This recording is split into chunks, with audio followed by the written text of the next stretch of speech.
Question number 4. Qualified acceptance as to amount. Page 258. Okay देखो, qualified acceptance का क्या मतलब होता है। इसके पहले जितने भी हमने क्वेश्चंस किए वो क्या था, जनरल एक्सेप्टेंस। जनरल एक्सेप्टेंस का क्या मतलब होता है, बिल कौन बनाता है, ड्रॉवर बनाता है। तो बिल अगर ड्रॉवर बनाता है तो अमाउंट कौन लिखेगा, ड्रॉवर। पीरियड ऑफ बिल भी कौन लिखेगा, ठीक है। और ड्रॉवर क्या करेगा, एक्सेप्ट अगर कर लिया है ना, एक्सेप्ट कर लिया तो मतलब क्या है, वो अमाउंट जो ड्रॉवर ने लिखा है वो उसको पे करना पड़ेगा। किसको पे करना पड़ेगा, ड्रॉवी को। और जितने दिन बाद बोला है, जैसे 2 मंथ्स का क्रेडिट दिया है, लेट कितने का बिल बनाया ड्रॉवर ने, 10,000 का, और कितने महीने का क्रेडिट लिखा है बिल में, 2 महीने का, है ना। 2 मंथ्स का क्रेडिट दिया है ना। और ड्रॉवी ने अगर क्या किया, उसको एक्सेप्ट कर लिया, ठीक है। तो इसका मतलब क्या है कि ड्रॉवी को कितना पे करना पड़ेगा ड्यू डेट के दिन, 10,000। कितने ड्यू डेट के, कितने महीने बाद, 2 महीने, है ना। लेकिन जरूरी है कि ड्रॉवर ने जैसा बिल बनाया ड्रॉवी उसको एज इट इज एक्सेप्ट कर ले, नहीं ना। तो लेट ड्रॉवी ने एक्सेप्ट किया 9,500 के लिए, तो ये क्या होगा, क्वालिफाइड एज टू अमाउंट, जो अभी हम लोग करने वाले हैं। अमाउंट में क्या किया, ड्रॉवी ने चेंज कर दिया। ड्रॉवर ने कितने का बिल बनाया, 10,000 का, बट ड्रॉवी कितना पे करेगा, 9,500, क्योंकि उसने एक्सेप्ट कितने के लिए किया है, 9,500 के लिए किया।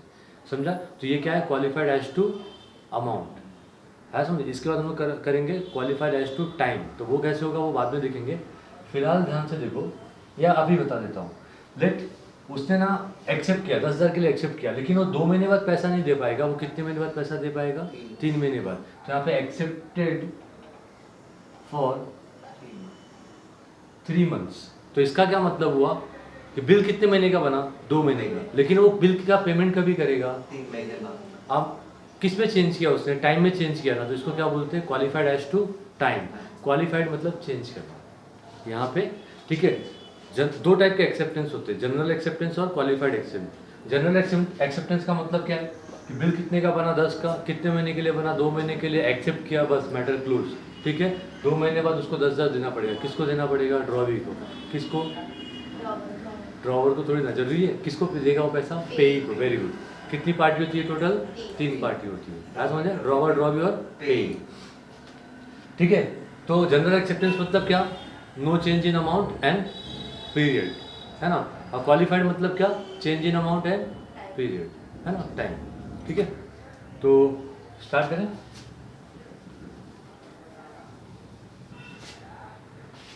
देखो अभी मिस्टर अमोल साने या सने जो भी है, 42 Gangadham MG road Ratnagiri draws. तो ये ड्रॉ कर रहा है, यानी क्या हो गया, ड्रॉवर हो गया। तो यहाँ पे क्या लिखेंगे पहले हम लोग, मिस्टर अमोल सने, ठीक है। 42 गंगा धाम एमजी रोड रत्नागिरी, कौन गिरी, रत्नागिरी, ठीक है। ओके, ये हो गया। Drawers a bill for 45 days bill on Mrs क्या है, सगरिका माने, ठीक है। तो कहाँ पे आएगा, ड्रॉवी यहाँ पे लिखते हैं ना हम लोग। तो ड्रॉ कौन है, ड्रॉवी देखो तो, मिसेस सागरिका, सागरिका माने, कौन सा 45 है, 345,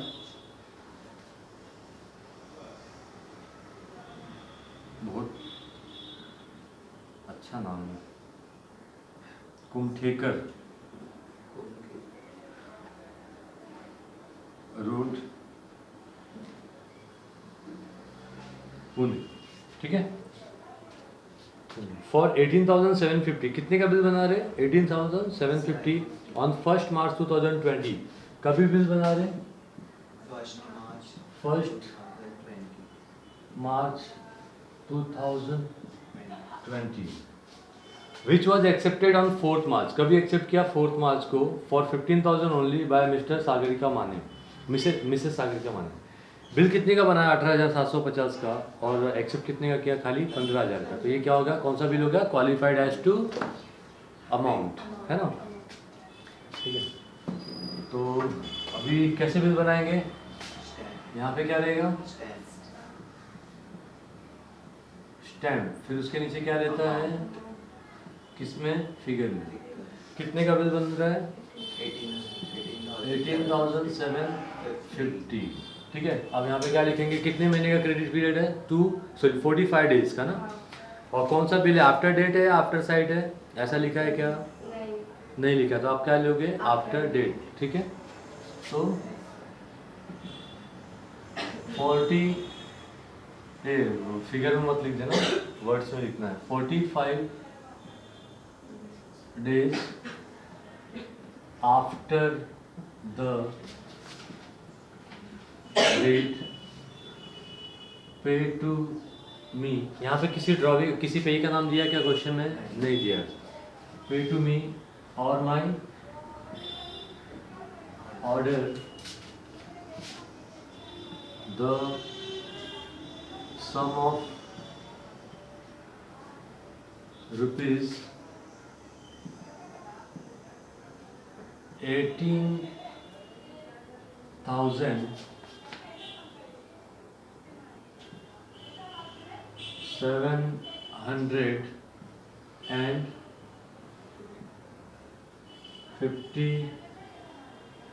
ओनली, बराबर ना। आगे क्या लिखेंगे, फॉर द वैल्यू रिसीव्ड, ये याद रखिएगा, फॉर द वैल्यू रिसीव्ड, है ना। ये हो गया, ये बिल बन गया। अब यहाँ पे साइन कौन करेगा, पहले अमोल पालेकर, मिस्टर अमोल सने। ठीक है, ये बन गया बिल। ये बिल ऑफ एक्सचेंज है या ड्राफ्ट है, ड्राफ्ट है ये। जब तक बिल एक्सेप्ट नहीं होता तब तक क्या होता है, ड्राफ्ट होता है। ठीक है, अब ड्रॉ भी क्या करेगा, इसको एक्सेप्ट करेगा। कैसे एक्सेप्ट करेगा, डबल इन्वर्टेड कॉमा। ठीक है, उसके बाद वो अपना क्या करेगा, लेकिन कितने के लिए एक्सेप्ट किया, खाली 15,000 के लिए एक्सेप्ट किया ना। ठीक है, फॉर ₹15,000 ओनली।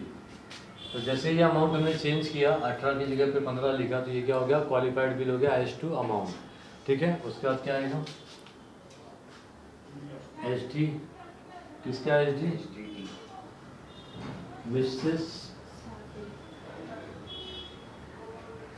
सागरी का माने। ठीक है, कभी एक्सेप्ट कर दीजिए बिल, ये क्वेश्चन में डेट दिया हुआ ना, 4th मार्च। बिल कभी बना 1 मार्च को, 4 मार्च 2020। अब 20 तो मना रहे, तो 30 में जा रहा है, पहले 20 तो अच्छे से खत्म होने दे यार, एक तो कोरोना की वजह से हालत खराब। ठीक है, ये हो गया, कोई दिक्कत है, किस तरह का बिल है ये, क्वालिफाइड या नॉन क्वालिफाइड, क्वालिफाइड बिल है। ठीक है, कर लो।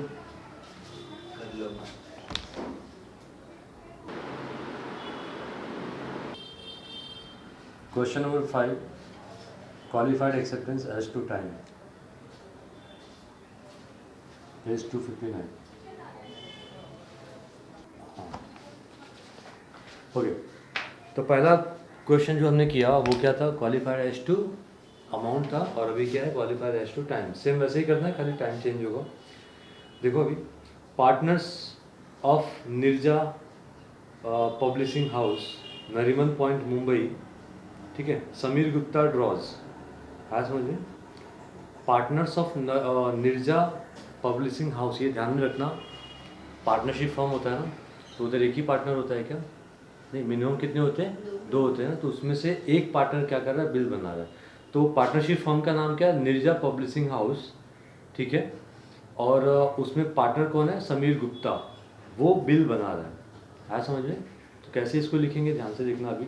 Drawers a bill of exchange for 1 month on 9th February 2020 for 62,000 on Namrata Kolil Panvel road Kharghar payable to messrs Vidya traders. तो यहाँ पे कौन आ गया? पेई भी आ गया। यहाँ पे टोटल कितनी पार्टी है? 3 पार्टी है। The bill was accepted on the same day, उसी दिन बिल एक्सेप्ट किया, लेकिन कितने महीने के लिए? For 2 months। तो ये हो गया क्वालिफाइड है ना। तो इसको कैसे लिखेंगे देखो अभी, पार्टनर्स ऑफ निर्जा ना। तो यहाँ पे लिखो पहले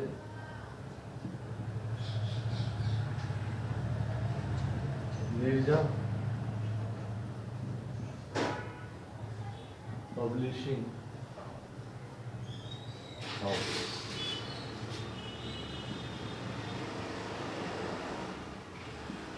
नरीमन पॉइंट, मुंबई। ठीक है। Drawers a bill of exchange for 1 month और 9th February। तो डेट यहाँ पे क्या है? 9th February 2020। ठीक है। फॉर 62,000 तो यहाँ पे कितना लिखोगे? 62,000। ओके। सिग्नेचर किसका होगा? ध्यान से देखो अभी। और सिग्नेचर किसका होगा? बिल कौन बना रहा है? समीर गुप्ता ना। तो यहाँ पे क्या आएगा? पार्टनर का नाम है समीर गुप्ता। ठीक है। लेकिन समीर गुप्ता कौन है? निर्जा पब्लिशिंग हाउस का क्या है? पार्टनर है। ठीक है। यहाँ पे क्या लिखोगे? पार्टनर फॉर निर्जा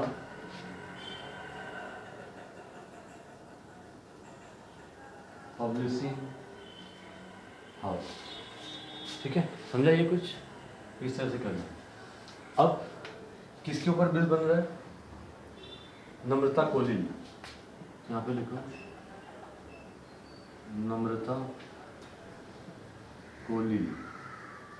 ठीक है। पनवेल रोड खारगर।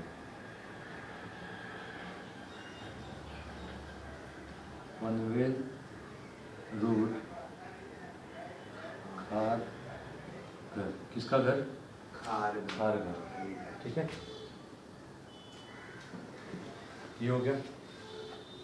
अब क्या लिखोगे? 1 month। तो ये बिल कैसे बना है? 1 month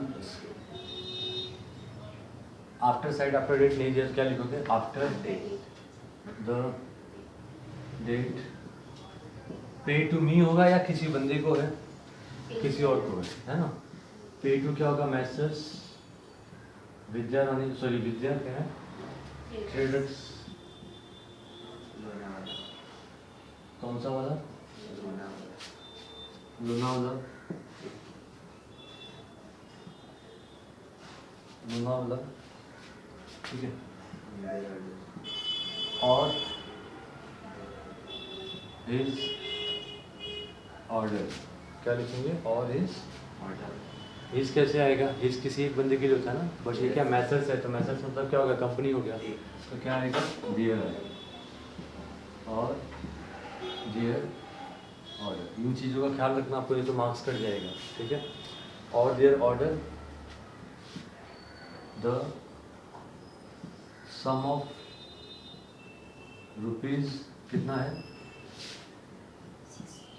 62,000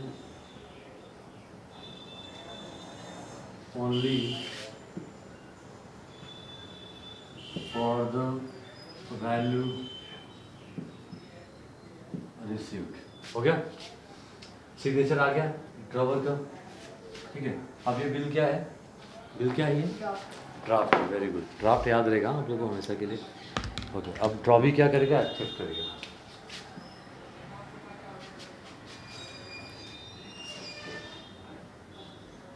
एक्सेप्टेड।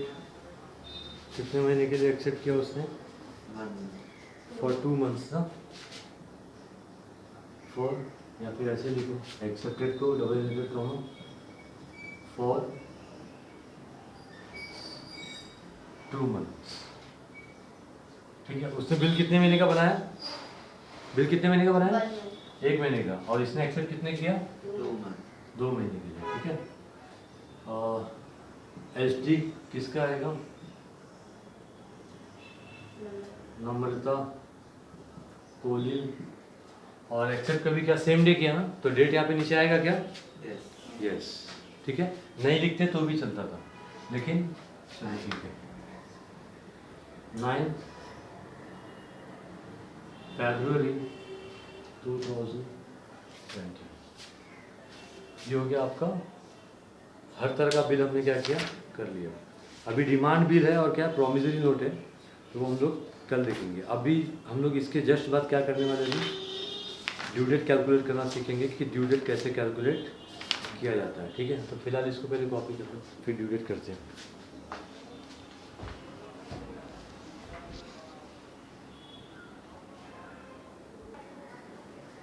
अब हम लोग सीखेंगे ड्यू डेट कैलकुलेट करना। तो ये जो क्वेश्चन दिख रहा है आपको, ये है आपके बुक का पेज नंबर 305, ठीक है।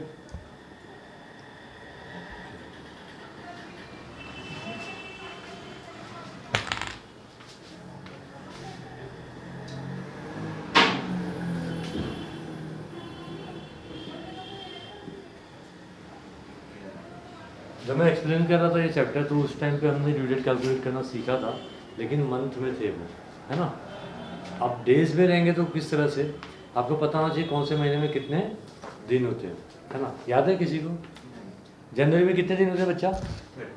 30 डेज होते हैं। वेरी गुड, महान आत्मा हो तुम, ठीक है। कितने दिन होते हैं? 31 दिन होते हैं, ठीक है।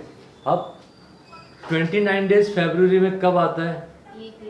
Leap year. वो लीप ईयर कभी आता है? 4 साल बाद। ठीक है, लीपा पोती करने के बाद नहीं ठीक है। देखो हर 4 साल में आता है। अगर मैं आपको एक ईयर दे दूं 1976, ठीक है, तो इस साल में फरवरी में कितने दिन थे, कैसे मालूम पड़ेगा आपको? फरवरी में 30 दिन थे बच्चा। 29 थे सर। कैसे? क्योंकि लीप ईयर 4 ईयर। अरे पगला, तो ये कौन से 4 ईयर के बाद आएगा? हर ईयर 4 ईयर के बाद ही आता है। हाँ 80 में आएगा, 1980। एक मिनट रुकिए, बोलो। नहीं पता चल रहा ना? तो कोई भी ईयर को अगर अपन 4 से डिवाइड करेंगे और रिमाइंडर यानी क्या बोलते हैं, शेषफल, है ना, और भागफल बिना डेसिमल के आए, तब उसको क्या बोलते हैं? Leap year. कैसे देखो, 4 4 जब 16, कितना कैरी किया? 3 और 7, 4 9 जब 36, 1 16, 4 4 जब 16, रिमाइंडर क्या आया? रिमाइंडर 0 आना चाहिए, लेकिन ऊपर आंसर किस में आना चाहिए? पॉइंट में नहीं आना चाहिए। क्या बोला मैंने? रिमाइंडर क्या होना चाहिए? 0। किसी भी ईयर को 4 से जब डिवाइड करोगे तो रिमाइंडर क्या होना चाहिए? 0। और ऊपर जो क्या बोलते हैं, इसको क्या बोलते हैं? कोशेंट, है ना, भागफल। भागफल क्या होना चाहिए?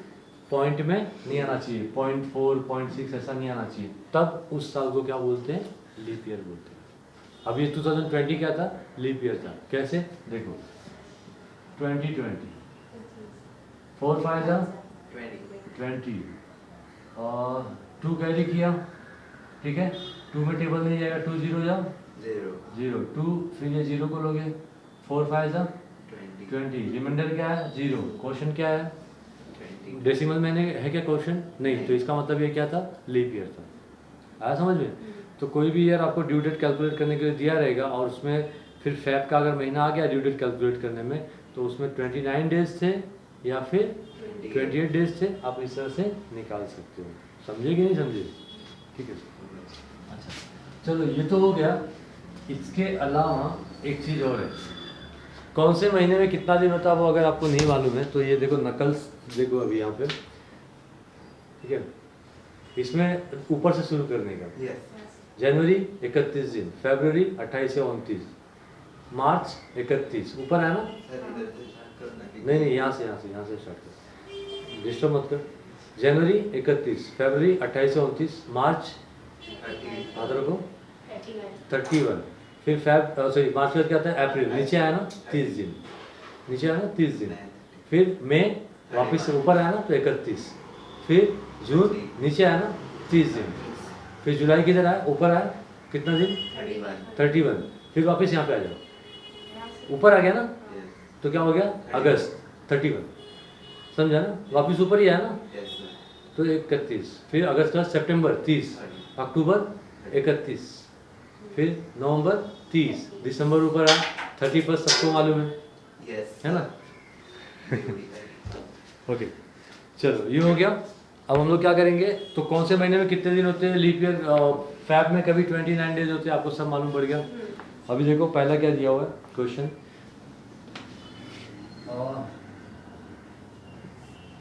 डेट ऑफ ड्राइंग यानी डेट ऑफ बिल क्या दिया हुआ है, 31 जैन 2019,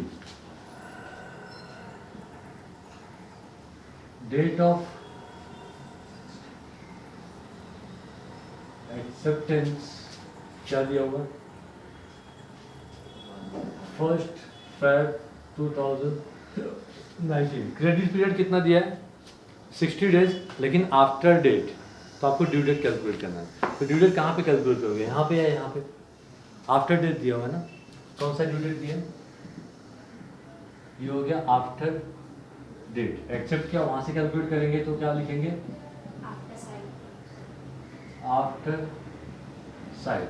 अब मुझे बताओ ड्यू डेट कहाँ से कैलकुलेट करोगे, यहाँ से या यहाँ से, आफ्टर डेट बोला तो इधर से करेंगे, ठीक है, डेट ऑफ बिल से।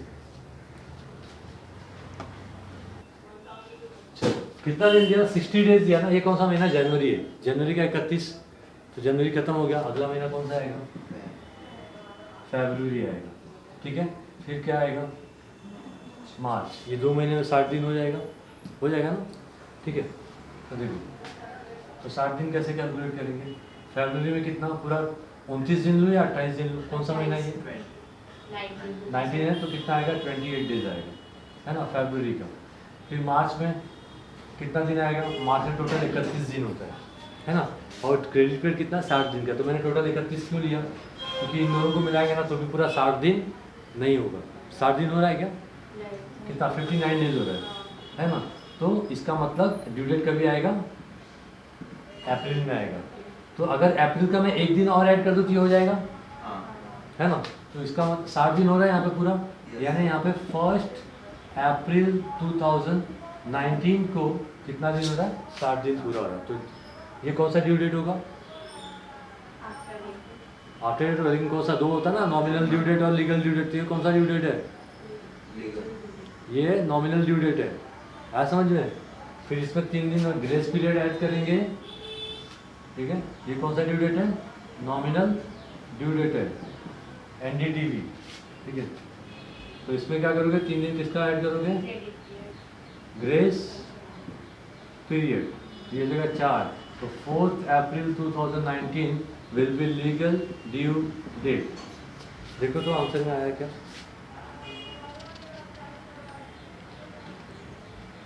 डेट ऑफ ड्रॉइंग क्या 30 दिया है ना, मैंने यहाँ पे 31 लिखा, सॉरी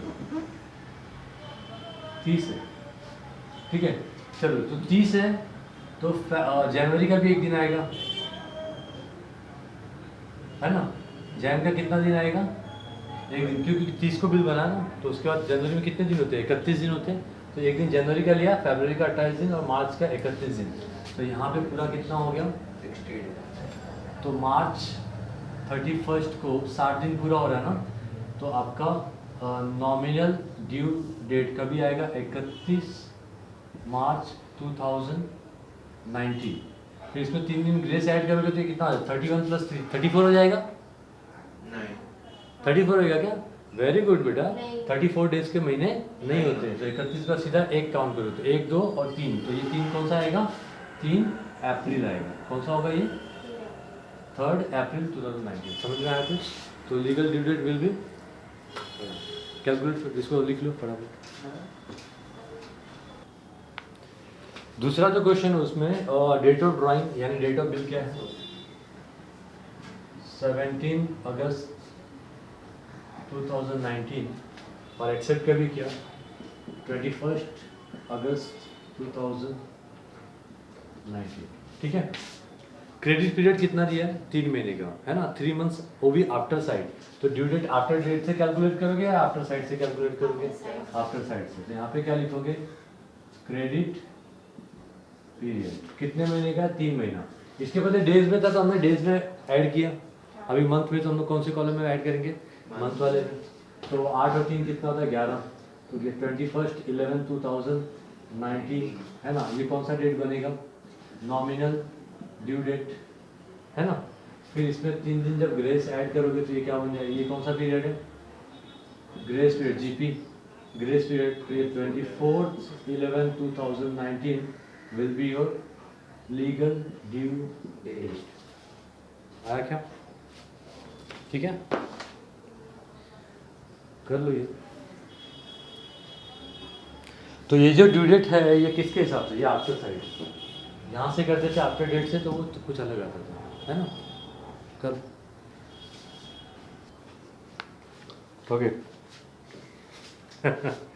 देखो अभी क्वेश्चन 3 और 4 है ना, तुम लोग कर लेना, ठीक है। 5वां डेज वाला है, मैं बता देता हूँ तुम लोग, ठीक है। देखो अभी क्या कहते हैं तुम लोग, देखो इसमें डेट ऑफ बिल क्या है? 30 जून 2019 और एक्सेप्ट कर भी किया 2 जुलाई 2019, ठीक है। क्रेडिट पीरियड कितने का? 45 डेज का है। आफ्टर डेट बोला है, आफ्टर डेट यानी यहाँ से कैलकुलेट, जिस दिन बिल बना उस दिन के हिसाब से ड्यू डेट कैलकुलेट करेंगे। कौन सा महीना? ये जून है। जून में कितने दिन होते हैं?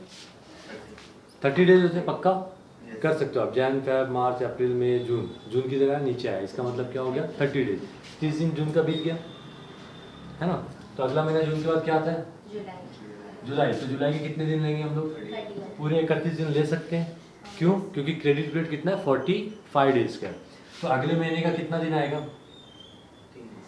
कैसे कैलकुलेट करेंगे? देखो 31 डेज जुलाई के हो गए, आपने को टोटल कितना करना है? 45 डेज करना है। तो कितना दिन माइनस करो? 4 और 1 14 डेज, है ना। तो 14 डेज किसके लेंगे हम लोग? अगस्त के लेंगे। समझा क्या कुछ क्या किया मैंने? यस। मेरे आप दिमाग में बिठा के रखो कि 45 डेज क्या है? ये सीपी, सीपी मतलब क्रेडिट पीरियड है ना। उसमें से 31 दिन हमने किसके लिए लिए? जुलाई के। तो और कितना दिन हमको चाहिए अगले महीने का? तो इसको इसमें से माइनस किया तो कितना मिला? 14 डेज। और जो अगस्त कितने महीने का होता है? कितने दिन का होता है? 31 दिन का होता है। तो आराम से 14 डेज हम लोग ले सकते हैं। तो ये 14 अगस्त जो होगा ना, ठीक है, 14 August 2019 that will be your nominal due date, ठीक है। फिर इसमें हम कितना दिन ऐड करेंगे? 3 दिन ग्रेस पीरियड ऐड करेंगे हम लोग, है ना। तो क्या हो जाएगा? 17 August 2019 will be your legal due date. समझा? पक्का? अच्छा, लेट एक चीज़ और यहाँ पे बहुत इंपॉर्टेंट बताने वाला हूँ। साल के 2 दिन क्या होते हैं? साल के 2 दिन क्या होते हैं? मैं भी भूल गया, हाँ एक मिनट। 15 अगस्त और 26 जनवरी क्या होता है? Public holiday. वेरी गुड, है ना, याद आ गया। तो साल के 2 दिन पब्लिक हॉलीडे होते हैं। अगर समझो आपका लीगल ड्यू डेट क्या आया? 14, 3 दिन ग्रेस पीरियड ऐड करने के बाद अगर आपका लीगल डेट आया 15 अगस्त, तो 15 अगस्त को क्या रहता है? पब्लिक हॉलीडे रहता है। सारे ऑफिसेस क्या रहते हैं? बंद रहते हैं। तो इस दिन पेमेंट मिलेगा क्या? नहीं। तो कभी जाएगा बंदा फिर? तो ड्यू डेट क्या होगा? तो लीगल ड्यू डेट ये नहीं होगा, फिर क्या होगा? 16 तारीख। पक्का है? Very good. नहीं, 16 तारीख नहीं होगा। क्या होगा? फिर आपका लीगल ड्यू डेट हो जाएगा 14 अगस्त, ठीक है। समझो 15 अगस्त ऐड करने के बाद आ रहा सर, है ना। तो 15 अगस्त आ रहा तो ये आपका लीगल ड्यू डेट नहीं होगा। क्यों? क्योंकि इस दिन पब्लिक हॉलीडे। तो 15 अगस्त और 26 जनवरी ये 2 दिन याद रखना। तो अगर 15 अगस्त लीगल ड्यू डेट आया तो आप कभी जाओगे? 14 अगस्त will be your legal due date. क्यों? क्योंकि 3 दिन से ज़्यादा ग्रेस पीरियड हम लोग ऐड नहीं कर सकते। समझ में आया? कितने दिन से ज़्यादा पीरियड ऐड नहीं कर सकते? 3 दिन से। मैक्स टू मैक्स 3 दिन ग्रेस पीरियड अलाउड है, उसके ऊपर नहीं। तो अगर 16 तारीख को जाओगे तो क्या हो जाएगा? ग्रेस पीरियड 4 दिन हो जाएगा। इसके लिए आप कभी जाओगे? 14, है ना। 26 जनवरी को लीगल ड्यू डेट आ रहा तो लीगल ड्यू डेट क्या हो जाएगा? 25 जनवरी। 26 जनवरी। हाँ, बदलना नहीं, बदलने की जरूरत नहीं। ये कैलकुलेट करने का ये नहीं आया ना, तो आप क्या अज्यूम करोगे? 14 अज्यूम करोगे, ठीक है। तो लेकिन फिलहाल यहाँ पे कितना आ रहा था? 17 आ रहा था। तो जो बताया भी वो याद रहेगा, बहुत इंपॉर्टेंट है, वो ऑब्जेक्टिव्स में आता है, ठीक है। कर लो ये। तो यहाँ पे हमारा क्या ख़त्म हो गया, चैप्टर लीगल ड्यू मतलब ड्यू डेट कैलकुलेट करना ख़त्म हुआ और हमने बिल बनाना सीखा। अब हम लोग कल से करेंगे कि हर एक केस में जर्नल एंट्री क्या होती है, तो जर्नल एंट्री लिखा के दूंगा मैं, ठीक है।